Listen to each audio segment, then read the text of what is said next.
Alrighty, this is the Lone Onion, and I'm gonna do a Let's Play of Dear Esther. I just picked this game up a few days ago, and I haven't tried it yet, so I'm just gonna see what it's all about. Let's get to it.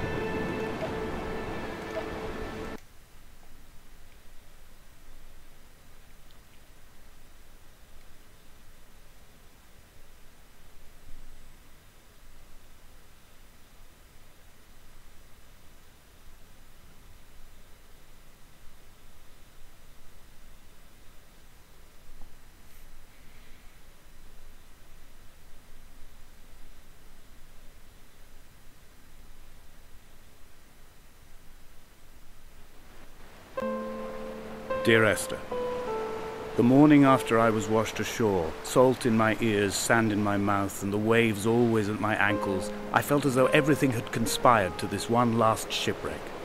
I remembered nothing but water, stones in my belly and my shoes, threatening to drag me under to where only the most listless of creatures swim. Let's check this out here.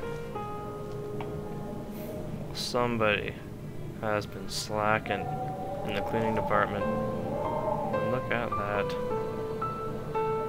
Just look at all the dust. Oh.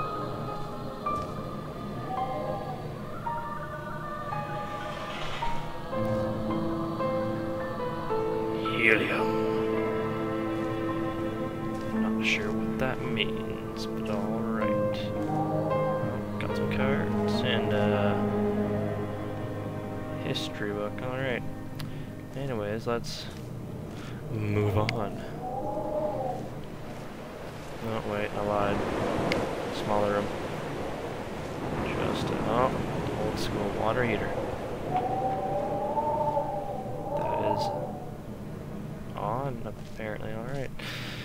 Now we're off. Let's go up.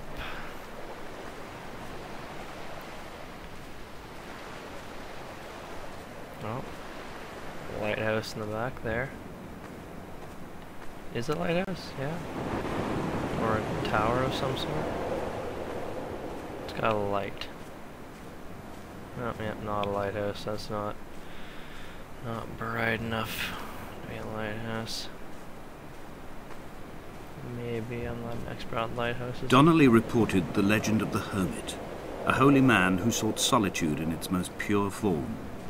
Allegedly, he rowed here from the mainland in a boat without a bottom, so all the creatures of the sea could rise at night to converse with him. How disappointed he must have been with their chatter. Perhaps now, when all that haunts the ocean is the rubbish dumped from the tankers, he'd find more peace. They say he threw his arms wide in a valley on the south side, and the cliff opened up to provide him shelter. They say he died of fever 116 years later. The shepherds left gifts for him at the mouth of the cave, but Donnelly records they never claimed to have seen him.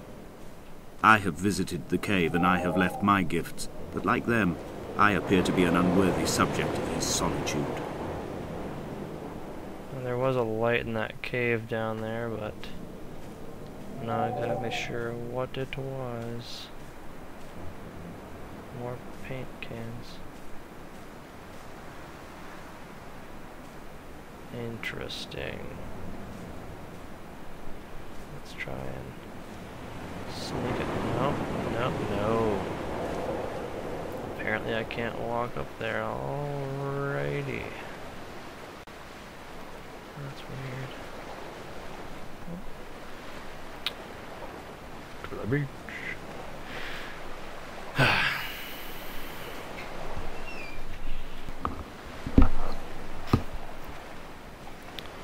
Let's, now can I walk?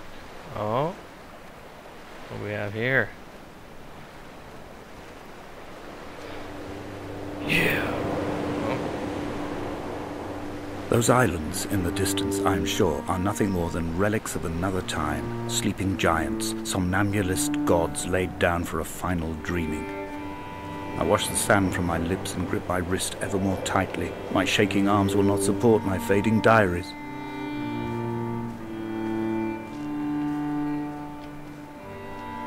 How poetic.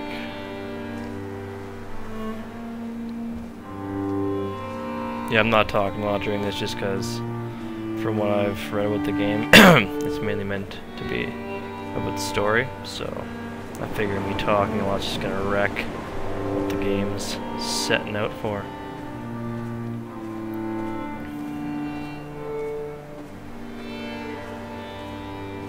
A wonderful sight. The moon cresting the junction between the cliff path and the stone circle. It cast a shadow of the ridge across the beach, all the world as if you had signed your name in untidy handwriting.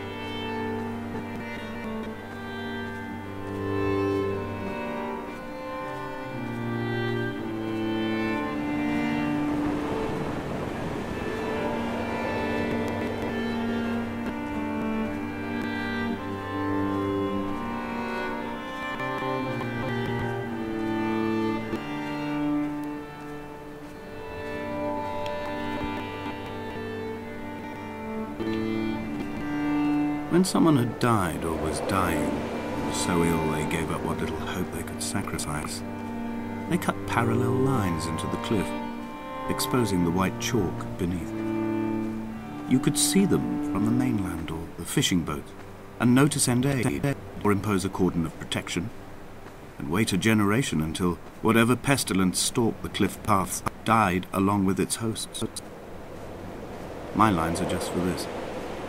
To keep any would-be rescuers at bay. The infection is not simply of the flesh.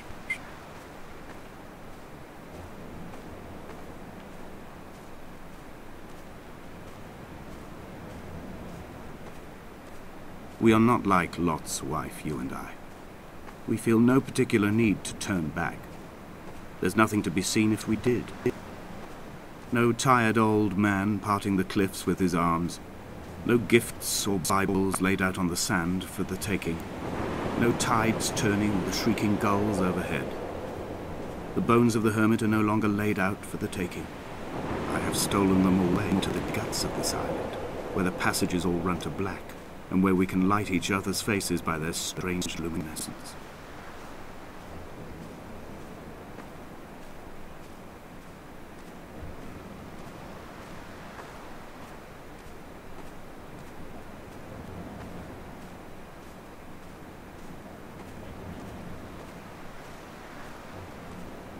Interesting.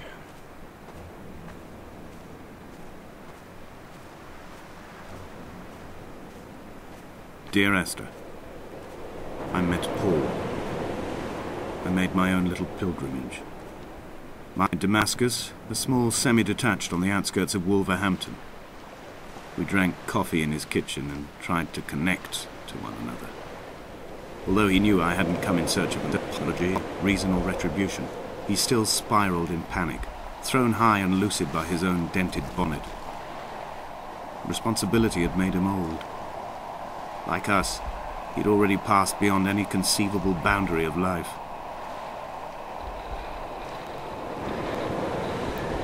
That's where I started by the looks of it. It's a shame your guy can't swim that great. I could have swam here. Alright. I would leave you presents outside your retreat in this interim space between cliff and beach. I would leave you loaves and fishes. The fish stocks have been depleted and I've run out of bread. I would row you back to your homeland in a bottomless boat, but I fear we would both be driven mad by the chatter of the sea creatures.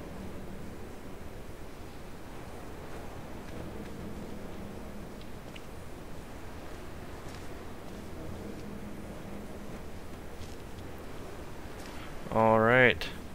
Well, I think this is a good spot to cut off this Let's Play with some aqua or cyan paintings on the wall. Yeah. Oh, yep. Cave's ending soon, so... Well, thanks for watching, whoever watched. I hope you enjoyed this, and feel free to watch the Let's Plays I'm going to make in the future. Have a wonderful, stupendous day. Goodbye!